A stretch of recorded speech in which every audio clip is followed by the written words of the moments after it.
नमस्कार, जनप्रभात सुपरफास्ट में आपका स्वागत है। मैं हूं हेमेंद्र सिंह। नजर डालते हैं आज की सुर्खियों पर। आज हरियाणा के दौरे पर रहेंगे राष्ट्रपति रामनाथ कोविंद। स्वागत के लिए दुल्हन की तरह सजा गांव सुई, सुरक्षा व्यवस्था कड़ी। राष्ट्रपति रामनाथ कोविंद ने शिक्षण संस्थान से किया आह्वान, बोले राष्ट्र की प्रगति के लिए मिलकर काम करें इंजीनियरिंग कॉलेज। रक्षा मंत्री 21 नवंबर को INS विशाखापट्टनम की देंगे सौगात। स्वदेशी रूप से डिजाइन है युद्धपोत, बढ़ेगी नौसेना की ताकत। पश्चिम बंगाल के 2 दिवसीय दौरे पर RSS प्रमुख मोहन भागवत संघ के संगठनात्मक विषयों पर पदाधिकारियों के साथ करेंगे बैठक। रूस ने मिसाइल से उड़ा डाला अपना ही उपग्रह कॉस्मोस 1408, बड़े खतरे से बाल बाल बचा अंतर्राष्ट्रीय स्पेस स्टेशन। अंतरिक्ष में चंद्रयान 2 ऑर्बिटर और नासा के LRO का टकराव टला, एक दूसरे के बेहद करीब आ गए थे दोनों, हो सकता था भारी नुकसान। भारत से लौटे अमेरिकी सांसद ने संसद में पेश की अपनी रिपोर्ट। भारत से सीमा युद्ध में उलझा चीन, पड़ोसियों के लिए बन रहा है खतरा। UNSC में कश्मीर राग पर भारत ने खोली पाकिस्तान की पोल, का खुलेआम घूमते हैं दहशतगर्द, खाली करें अवैध कब्जा। दिल्ली NCR में स्कूल कॉलेज अगले आदेश तक बंद, 50% स्टाफ को वर्क फ्रॉम होम, ट्रकों के प्रवेश पर रोक। दिल्ली NCR में प्रदूषण पर आज सुप्रीम कोर्ट में होगी सुनवाई। अदालत ने ठोस उपाय के लिए केंद्र और राज्य को दी थी चेतावनी। दिल्ली भाजपा अध्यक्ष आदेश गुप्ता ने केजरीवाल पर बोला हमला, कहा अगर जिम्मेदारियां नहीं संभाली जा रही हैं तो तुरंत दें इस्तीफा। चुनावी रोड मैप बनाने के लिए आज देहरादून में जुटेंगे भाजपा के दिग्गज। कार्य समिति में 500 से अधिक पार्टी पदाधिकारी और नेता लेंगे भाग। भाजपा अध्यक्ष JP नड्डा ने आपातकाल को बताया लोकतंत्र पर दबाव, बोले बेगुनाहों को जेल भेजने वाली कांग्रेस को जनता कभी नहीं करेगी माफ। JP नड्डा ने बंगाल को बताया भ्रष्टाचार और अराजकता का पर्याय। ममता बनर्जी ने भाजपा पर लगाया बंगाल को बदनाम करने का आरोप। सुप्रीम कोर्ट ने सामुदायिक रसोई योजना पर जवाब को लेकर जताई नाराजगी, बोले भूख से मर रहे लोगों को भोजन उपलब्ध कराना केंद्र की जिम्मेदारी। केरल और कर्नाटक समेत 7 राज्यों में हो रही है भारी बारिश। गोवा महाराष्ट्र में आंधी के साथ बिजली गिरने की आशंका। दिल्ली UP हरियाणा सहित तमाम राज्यों में बदलेगा मौसम, कई हिस्सों में बारिश और शीतलहर का अलर्ट जारी। मनीष सिसोदिया ने दिल्ली का तेजी से विकास होने का किया दावा, का केंद्र का साथ मिले तो बनेगा विश्व का सबसे बेहतर शहर। यूपी के गाजीपुर से आज समाजवादी विजय रथ यात्रा का आगाज। पूर्वांचल एक्सप्रेसवे से अखिलेश यादव लौटेंगे लखनऊ। CBSE टर्म 1 की 10वीं की परीक्षाएं आज से शुरू। प्रश्न पत्र हल करने के लिए 90 मिनट का दिया गया समय।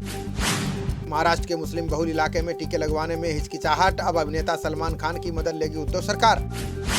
देश में बीते 24 घंटे में कोरोना के आए 10,197 नए मामले। इस दौरान 301 संक्रमित मरीजों की चली गई जान। देश में कुल 3,38,73,890 लोग हुए संक्रमण मुक्त, जबकि 4,64,153 लोगों की चली गई जान। अभिनेत्री कंगना रनौत ने अब महात्मा गांधी पर दिया विवादित बयान। गांधी जी को बताया सत्ता का भूखा और चालाक। जयपुर में केस दर्ज। अमेरिका ने अपने देशवासियों के लिए जारी की ट्रेवल एडवाइजरी, का भारत में अब कोरोना संक्रमण का खतरा बेहद कम। फ्रांस सरकार ने अपने देश में राष्ट्रीय झंडे में किया बदलाव, किसी को नहीं लगी भनक, राष्ट्रपति मैक्रों की हो रही आलोचना। उत्तर प्रदेश में तेजी से पांव पसार रहा है जीका वायरस, संक्रमितों की संख्या 135 पहुंची, 3 जिलों में बढ़ा प्रकोप। जम्मू कश्मीर भाजपा ने कार्य समिति की बैठक में पारित किया प्रस्ताव, बिना किसी गठबंधन के अपने दम पर सरकार बनाने का किया दावा। झारखंड में शुरू हुआ आपके अधिकार आपकी सरकार आपके द्वार अभियान। हेमंत सोरेन बोले घर बैठे मिलेगा राशन कार्ड और किसान क्रेडिट कार्ड। बंगाल के शिक्षा मंत्री ने NEP को लागू करने से किया इनकार, बोले केंद्र सरकार द्वारा राज्यों पर थोपी गई है राष्ट्रीय शिक्षा नीति। अहमदाबाद के उद्यान में नमाज अदा करने का वीडियो आया सामने। विश्व हिंदू परिषद ने बस्त्रपुर इलाके के उद्यान का किया शुद्धिकरण। दिल्ली सरकार ने मेट्रो और बसों में खड़े होकर यात्रा की मांगी अनुमति। गोपाल राय बोले निजी वाहनों के कम चलने से प्रदूषण से मिलेगी राहत। युवा कार्यबल ने की 8वीं तक के स्कूलों को खोलने की सिफारिश। CM प्रमोद सावंत बोले हालात ठीक रहे तो 22 नवंबर से खुलेंगे स्कूल।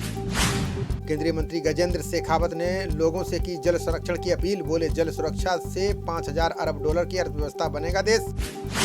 झारखंड सरकार ने सामाजिक सुरक्षा पेंशन योजनाओं को बनाया सरल। यूनिवर्सल पेंशन योजना लागू कर 100 करोड़ रुपए का किया प्रावधान। निजामुद्दीन मरकज को खोलने के लिए दिल्ली हाईकोर्ट में याचिका। अदालत ने दिल्ली पुलिस और वक्फ बोर्ड को निरीक्षण का दिया निर्देश। दिल्ली में मतदाताओं के लिए 27 और 28 नवंबर को लगेंगे विशेष शिविर। लोगों को मतदाता सूची में अपना नाम शामिल कराने का मिलेगा मौका। ममता बनर्जी ने घर तक राशन पहुंचाने की शुरू की योजना। 75 से बढ़ाकर 150 रुपए प्रति क्विंटल किया राशन डीलरों का कमीशन। राजस्थान में सड़क हादसों में घायलों को मिलेगा मुफ्त इलाज। अशोक गहलोत बोले दूसरे राज्यों के घायलों की देखभाल करेगी सरकार।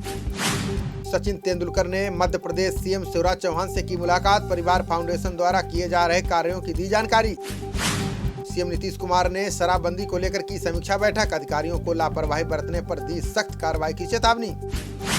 राजस्थान सरकार ने पेट्रोल पर 4 और डीजल पर 5 रुपए की कटौती। मंत्रिमंडल ने कोटा में हवाई अड्डे के लिए निःशुल्क भूमि देने को दी मंजूरी। टिकैत ने वायु प्रदूषण के लिए किसानों को जिम्मेदार न ठहराने की दी नसीहत। बोले किसानों को खलनायक बताने वाले मांगे माफी।